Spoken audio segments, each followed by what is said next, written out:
चा सुद्धा इशारा देण्यात आलेला आहे।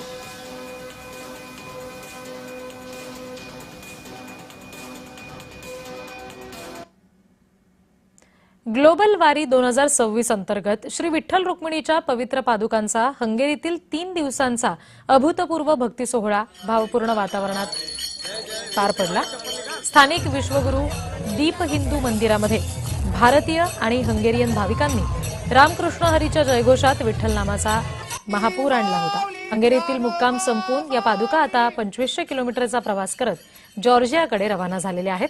1 जुलै रोजी या पादुकांचं मुंबईमध्ये आगमन होईल आणि 6 जुलैपासून पंढरपूरसाठी पारंपरिक पायी वारी सुरू होणार आहे।